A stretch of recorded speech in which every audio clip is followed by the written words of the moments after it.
నా జీవితంలోని నేను పొందిన ఒక గొప్ప అనుభూతి ఈ చార్ధామ్ యాత్ర.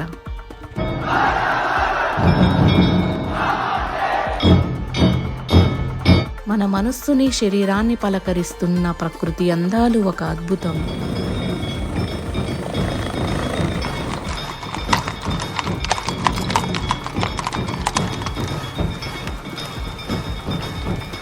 మంచు పర్వతాల మధ్య అడుగడుగున ప్రమాదం, అంతకు మించిన భక్తితో ఆగని ప్రయాణం.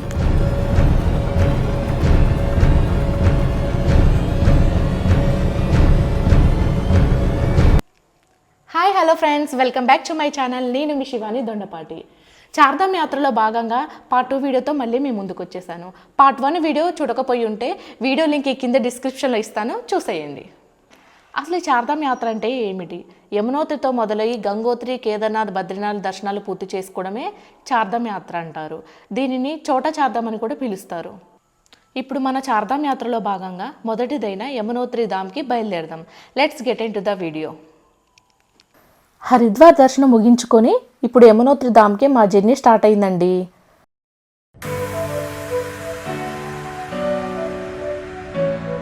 మా వంశీ అన్నయ్య కవర్స్ ఇస్తున్నాడు. ఎందుకా అనుకున్నా. అసలైన జర్నీ ఇప్పుడే మొదలైందంట. ఎందుకంటే యమునోత్రి సముద్ర మట్టానికి 2393 మీటర్లు ఎత్తులో ఉందంట అండి. మరి ఆ మాత్రం హైట్స్ వెళ్తున్నామంటే వామిటింగ్ సెన్సేషన్ అనేది ఉంటుంది. కాబట్టి నేను హైట్స్ అంటే చూడని హైట్సా అనుకున్నా. మేము అరకు, మారేడుమిల్లి, లంబసింగి ఇలా కొన్ని హిల్ స్టేషన్కి వెళ్ళామని మా వాళ్ళకి తెగ బిల్డప్ కొట్టానండి. కానీ ఈ వాటితో మాత్రం అస్సలు కంపేర్ చేయకండి. ఒక్కసారి ఆ రోడ్లు చూడండి.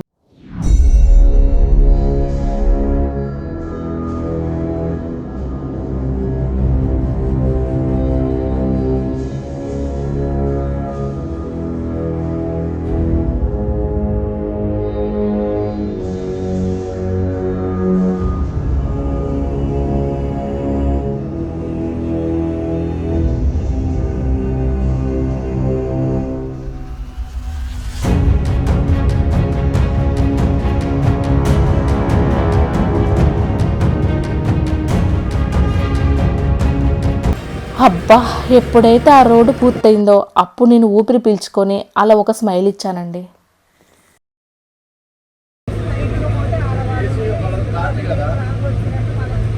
కొద్దిసేపు ఘాట్ రోడ్ ప్రయాణం తర్వాత డిన్నర్ కోసం అని చెప్పేసి ఒక దగ్గర ఆగామండి. ఈలోపు మా వంశీ అన్నయ్య పాటించాల్సిన జాగ్రత్తల గురించి చెప్తున్నాడు. మోస్ట్లీ నేను 5 గంటల వరకు బ్రేక్ఫాస్ట్ రెడీ చేయించేస్తాను.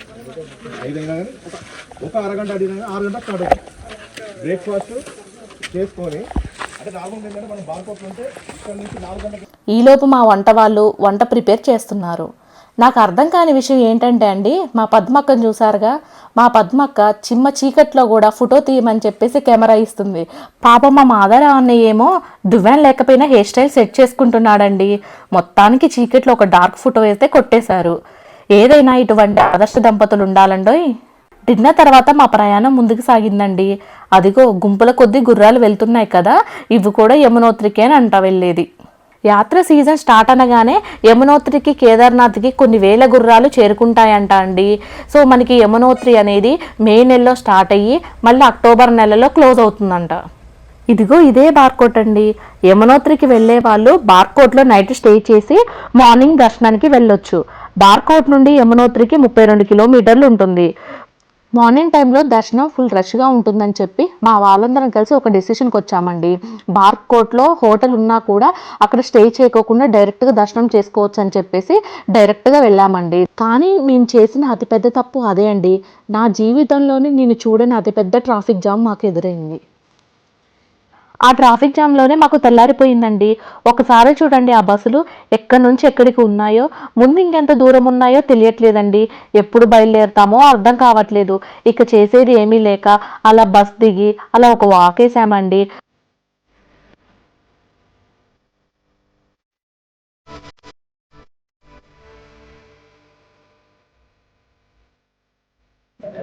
దగ్గర నుంచి ఇక్కడే వెయిట్ చేస్తాం ట్రాఫిక్ జామ్ వల్ల. ఎప్పుడు మూవ్ అవుతామో ఏంటో చూడాలి. కానీ వెదర్ మాత్రం అసలు కొంచెం కూడా పొల్యూషన్ లేకుండా చాలా అంటే చాలా చల్లగా ఉంది. చాలా బాగుంది.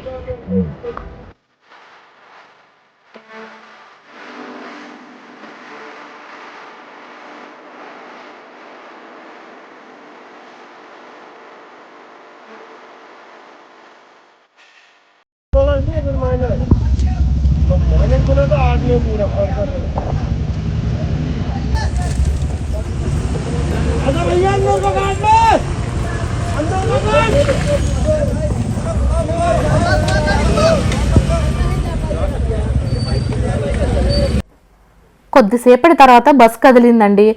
అమ్మయ్య అనుకున్నాం అందరం. కానీ ఛత్రపతిలో ప్రభాస్ చెప్పిన డైలాగ్ గుర్తుంది కదండి, ఆ ఒక్కడికే కదిలిందండి బస్సు. వెంటనే మా పద్మక్క ఫేస్లో ఒక విచిత్రమైన ఎక్స్ప్రెషన్స్ చూశాను.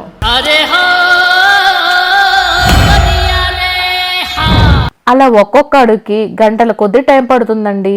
ఒకవైపు పొట్టలోనేమో పేగులు మాడిపోతున్నాయి. నైట్ 12 ఆగిన బస్సు 1/2 కిలోమీటర్ కదలడానికి మళ్ళీ నెక్స్ట్ డే ఆఫ్టర్నూన్ 12 అయిందండి.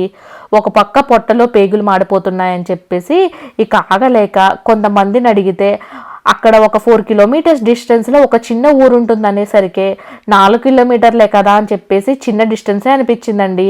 అలా మా డింపుగాడు నేను కొంతమంది కలిసి పాదయాత్ర స్టార్ట్ చేశామండి. పాదయాత్ర అంటే పాదాల మీద నడిచే యాత్ర.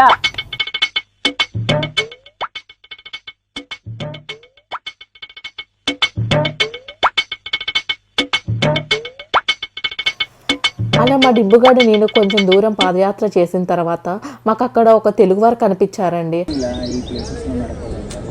వేరే వాళ్ళందరూ చాలా ఇబ్బంది పడతారు. ఎందుకంటే ఇప్పుడు ఢిల్లీ వాళ్ళది బండి ఇక్కడ వచ్చింది, కారు వచ్చింది, వాడు రేస్ చేస్తూనే ఉన్నాడు, వాడు వీలు తిరుగుతూనే ఉంది, చెప్తుంటే అర్థం చేసుకుంటలేదు. మళ్ళీ వేరేడు అబ్బాయి వచ్చేసి దాన్ని హెల్ప్ చేసు అంత ఎక్సిలేటర్ ఇవ్వకూడదు. ఉత్తరాఖండ్ వాళ్ళు కొద్దిగా ముందు ఇది చేస్తారు భయంకరంగా. నేను ఎందుకు అలా పరిగెత్తుతున్నాను అనుకుంటున్నారా? అక్కడ కొన్ని కొండ చర్యలు ఇరిగి పడుతున్నాయని చెప్పేసి తెలియగానే అలా పరిగెత్తుకుంటూ వెళ్ళిపోయానండి.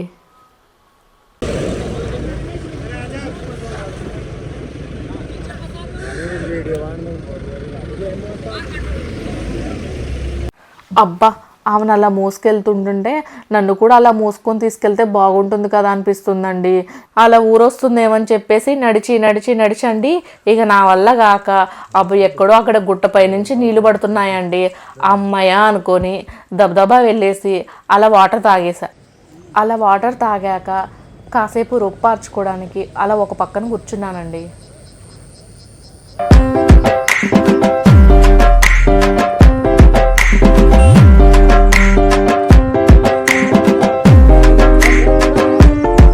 అలా ఓ సుదీర్ఘ ప్రయాణం తర్వాత మాకు ఆ ఊరు కనిపించిందండి. డైరెక్ట్గా హోటల్లో దూరి మెనూ అడిగానండి ఏమేమి ఉన్నాయని చెప్పేసి. తీరా వాళ్ళు మమూస్ తప్ప ఏమీ లేవని చెప్పేసరికి ఇక చేసేది ఏమీ లేక ఆకలితోటి ఆ మమూస్ ఒక 2 ప్లేట్లు తెప్పించుకొని అలా తినేస్తున్నాను.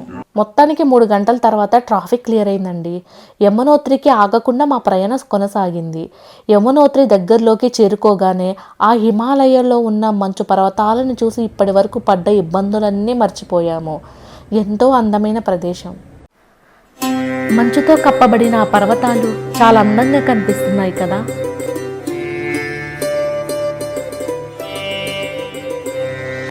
ఇదిగోండి, ఇదే యమునోత్రి బేస్ క్యాంప్ అనమాట. ఇప్పుడు మనం బేస్ క్యాంప్ దగ్గరికి వచ్చాము. చూసారు కండి, గుంపులుగా గుర్రాల వాళ్ళు, డోలీ వాళ్ళు వస్తున్నారు. మన ఊపిరి అసలు మెసలనివ్వరండి. మీరు గినక ఒకవేళ గుర్రం ఎక్కాలి అనుకుంటే మాత్రం మనకి గుర్రానికి 2000 రూపాయలు ఛార్జ్ చేస్తారు అప్ అండ్ డౌన్. అదే మీరు ఒకవేళ డోలీ ఎక్కాలనుకుంటే మాత్రం డోలీకి వచ్చేసి అప్ అండ్ డౌన్ 5500 రూపాయలు ఛార్జ్ చేస్తారండి.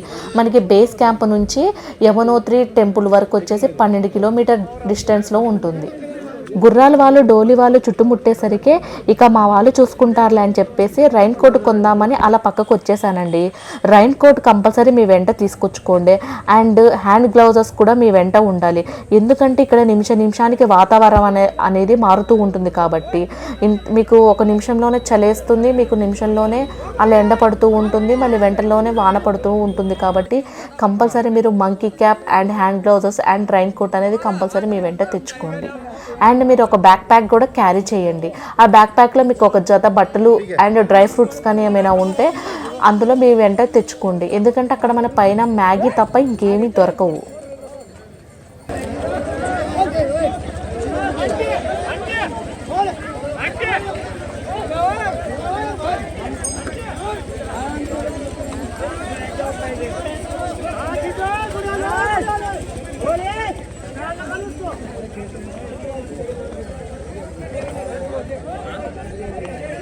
ఇక అందరం గుర్రం ఎక్కేసామండి. ఇక మా ప్రయాణం ఇక్కడ నుంచి మొదలైంది. మనకి ఇక్కడ నుంచి దర్శనం చేరుకునే వరకు మనకి అరౌండ్ వచ్చేసి 6 hours టైం పడుతుందంట 12 kilometers.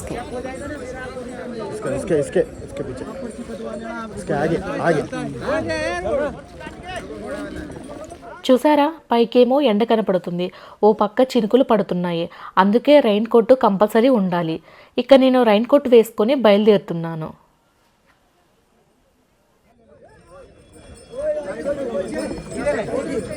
ఇక్కడ విచిత్రం ఏంటంటే ఇక్కడ గుర్రాల వాళ్ళు గుర్రాలకి బాలీవుడ్ హీరోయిన్స్ పేర్లు పెట్టారండి.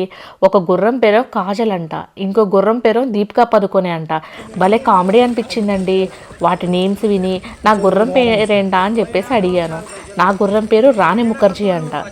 వామ్మో, ఆ దారి చూడగానే మళ్ళీ మొదలైందండి నాకు భయం. కొండల అంచుల నుంచి పైకి వెళ్ళే కొద్దీ రోడ్డు అనేది మనకి చాలా డేంజరస్గా మారిపోతుంది. కొన్ని చోట్ల అయితే అసలు రోడ్డు అనేది చాలా నిటారుగా ఉంటుంది. ఒకవేళ మీరు ఇంత జర్నీ టఫ్ అనిపిస్తే మన 4 ధామ్స్కి హెలికాప్టర్ సర్వీసెస్ కూడా ఉంటాయండి. అవి పర్ హెడ్ వచ్చేసి 2 lakhs ఎబో ఉంటాయి. మీరు ఆన్లైన్లో అయినా అప్లై చేసుకోవచ్చు.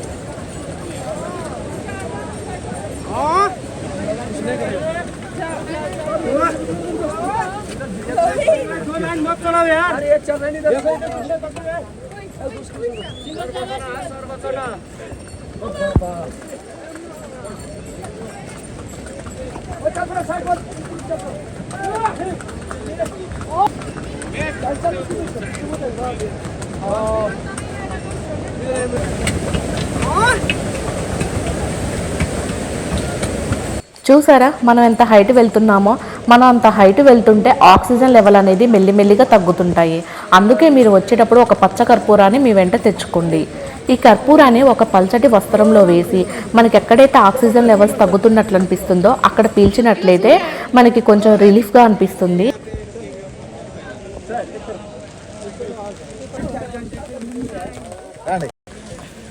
ఒకటి మాత్రం మీరు బాగా గుర్తుపెట్టుకోండి, ఎంతమంది మీరు గ్రూప్గా వచ్చినా ఒక్కసారి గుర్రం ఎక్కాక ఎవరు ముందు వస్తారో ఎవరు వెనక వస్తారో అనేది తెలియదు మనకి. అందరూ సపరేట్ అయిపోతారు.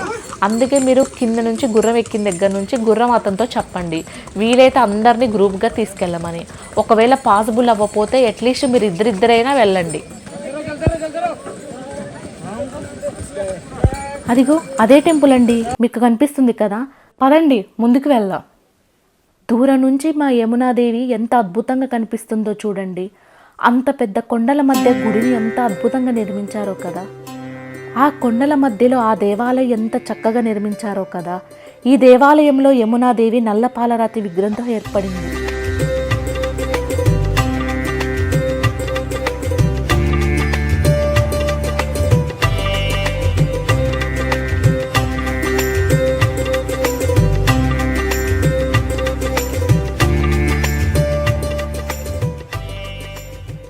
చక్కగా యమునాదేవిని దూరం నుంచే నమస్కరించుకొని టెంపుల్కి బయలుదేరాను.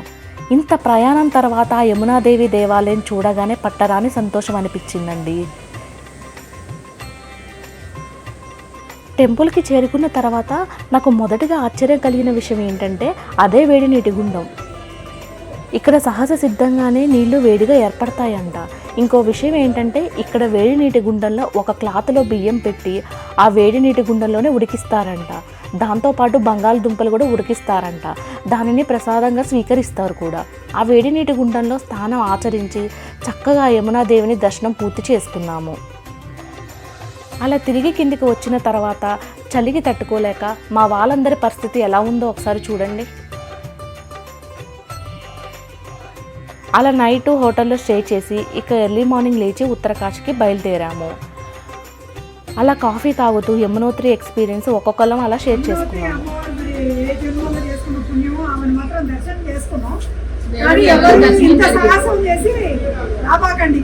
ఎందుకంటే అసలు ఇంటికి వెళ్తామా లేదా అన్నంత భయంకరమైన సవారీ చేయాల్సి వచ్చింది గుర్రం మీద.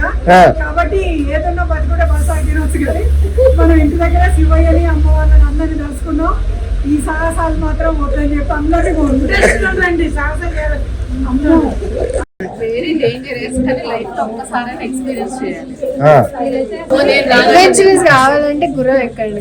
ఆ యమునాదేవి ఆశీస్సులు మీ అందరికీ కూడా ఉండాలని మనస్ఫూర్తిగా కోరుకుంటూ మళ్ళీ మా జర్నీ కొనసాగించాము. అబ్బా, మొత్తానికైతే అలా జరిగిందండి మా యమునోత్రి యాత్ర. సో చాలా మంచి అనుభవం జరిగింది. మీరు జీవితంలో ఒక్కసారైనా కానీ ఎప్పుడైనా కానీ దీన్ని ఎక్స్పీరియన్స్ చేయాలనుకుంటున్నాను. నేను ఎక్స్పీరియన్స్ చేశాను. సో మీరు కూడా ఎలా ఉంటుంది ఏంటనేది లైఫ్లో ఒక్కసారైనా ఎక్స్పీరియన్స్ చేయండి. So finally this is our video. మీకు గినుక నా వీడియో నచ్చినట్లయితే లైక్ చేయండి, షేర్ చేయండి, కామెంట్ చేయండి అండ్ సబ్స్క్రైబ్ చేయండి. పార్ట్ 3 వీడియోతో మళ్ళీ మేము ముందుకు వస్తాను. నేను మీ శివాని దొండపాటి.